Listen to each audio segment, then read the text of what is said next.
इस समय भारत में, आवाज आ रही है मेरी? इस समय भारत में 10 करोड़ से ज्यादा लोग किसी ना किसी तरीके की बेरोजगारी से जूझ रहे हैं।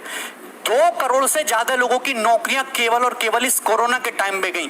50 लाख से ज्यादा लोगों की नौकरियां केवल और केवल इस जुलाई के महीने में गई। अगर मैं कहूं कि चुनाव का नामांकन आज किया जाए, 2 साल चुनाव कराया जाए, 1 साल बाद चुनाव का रिजल्ट आए और चुनाव में गड़बड़ी के कारण 3 साल कोर्ट में मुकदमा चलता रहे और उसके बाद कोर्ट उस चुनाव को निरस्त कर दे, तो सरकार में बैठे लोगों को और नेताओं को कैसा लगेगा?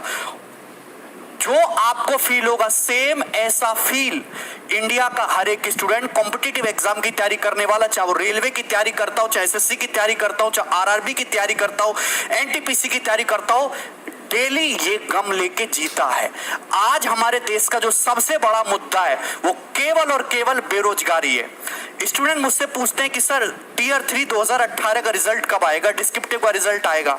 मैं क्या बोलूं? मैं बोलता हूं 2 महीने बाद आ जाएगा भाई, 3 महीने बाद आ जाएगा। लेकिन अगर एसएससी से बात पूछोगे तो एसएससी जवाब देगी भैया 2-3 महीने तो बहुत कम टाइम है, कम से कम 4-5 साल का टाइम तो दे। 4-4 5-5 साल तक बच्चे अटके हुए हैं। मैं आपको डाटा दिखाता हूं। 2018 की सीजल की बात करते हैं, नोटिफिकेशन आया मई में 2018 में, मई 2018 में आया। बच्चे ने जनवरी 2018 से तैयारी शुरू किया होगा कम से भी कम। ऑनलाइन एग्जाम जो एप्लीकेशन है वो 5 मई से भरा गया, प्रीलिम का पेपर हो गया, मेंस का पेपर हो गया 11 सितंबर 2019 को। बहुत बढ़िया बात है, बच्चे खुश हैं। उसके बाद डिस्क्रिप्टिव का पेपर हो, महिमा सुनिए, 29 दिसंबर को। आज तक डिस्क्रिप्टिव के रिजल्ट का पता नहीं है। पूरा साल बीतने को तैयार हो गया। भगवान जाने कब सीपीटी टेस्ट होगा, कब डॉक्यूमेंट वेरिफिकेशन आएगा और कब ज्वाइनिंग होगी। एक नौकरी पाने के लिए 4-4 5-5 साल इंतजार करना पड़ रहा है। आपका एग्जाम का रिजल्ट तो बहुत जल्दी आ जाता है। आपके पस्त नहीं होना है, लड़ाई आपकी लंबी है। सर जी हैशटैग छोटा कर दो, लड़ाई बड़ी है, हैशटैग छोटा नहीं हो सकता है। ये हैशटैग खाली ट्रेंड कराने के लिए नहीं है, ये एक मूवमेंट है। मूवमेंट का मतलब जानते हो? आंदोलन है, ठीक है। छोटे से हैशटैग को लेकर परेशान हो गए कि हैशटैग लंबा है, लंबा होना चाहिए, ठीक है। हम ये हैशटैग ही हमारे मूवमेंट का सब कुछ है, राइट। सो पहली बात, पहला अपडेट मैं दे रहा हूँ। मैंने यहाँ क्या लिखा हुआ है कि रिया नहीं, अपनी नौकरिया के बारे में सोचिए, राइट। नौकरिया का मतलब ये होता है नौकरी। Let's talk about that.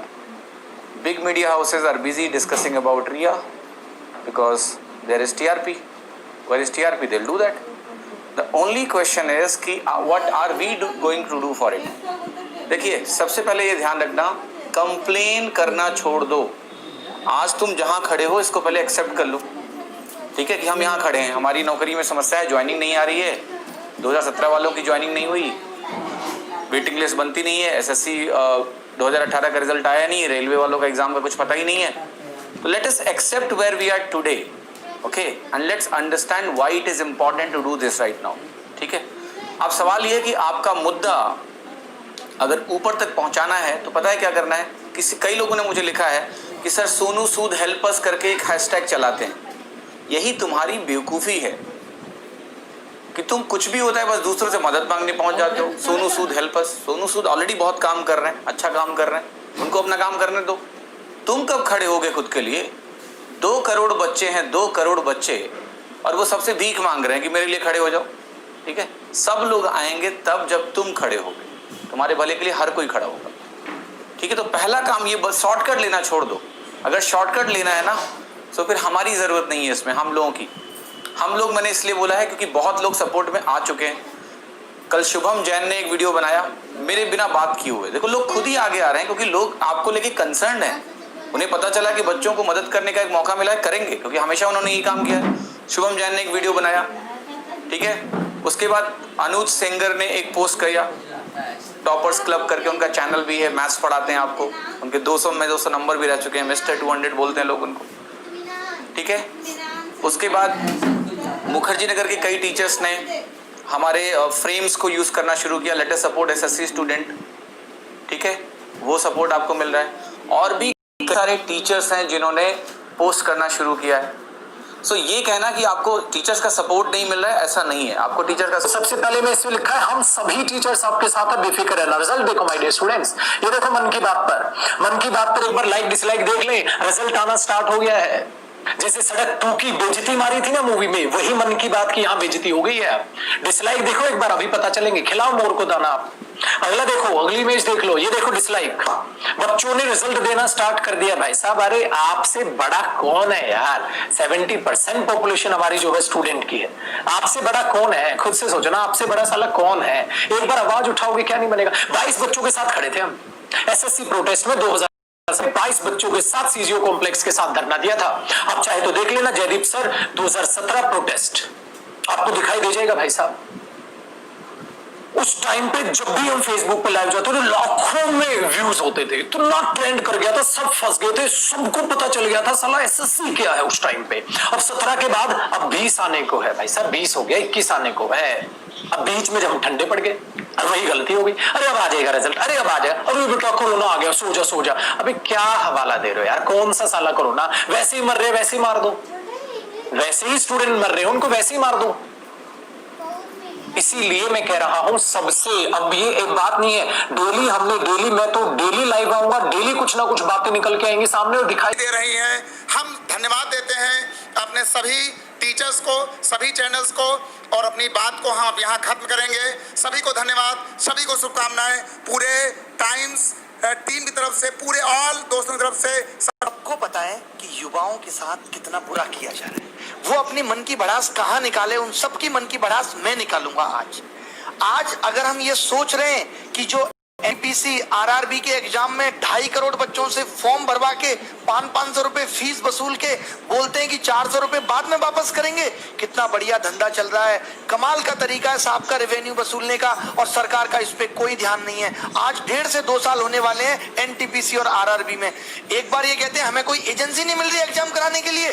फिर आपने जब फॉर्म हमसे भराए थे, जब हमसे फीस वसूली थी, तो क्या सोच के वसूली थी?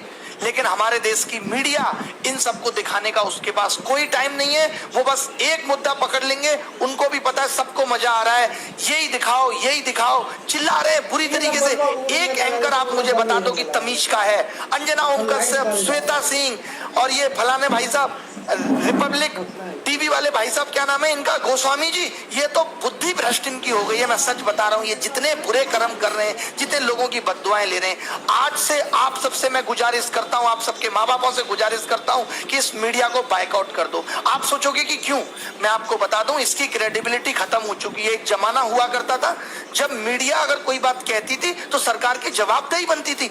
आज मीडिया चिल्लाती रहे, मीडिया को कोई मतलब नहीं है, सरकार को कोई मतलब नहीं है। सरकार जरूरी नहीं समझती कि वो मीडिया के बात का जवाब दे, क्योंकि मीडिया बाइस हो चुकी है। मीडिया को न्यूट्रल होना चाहिए। आज देश के अंदर कोई पॉलिसी आती है तो मीडिया जनता से जाके सवाल पूछती है, जबकि उसको सरकार से पूछना चाहिए कि आप ये पॉलिसी लेके आए हो, इसको कैसे एग्जीक्यूट करोगे, कैसे लोगों तक फायदा पहुंचाओगे। वो जनता से सवाल कर रहे हैं उल्टा।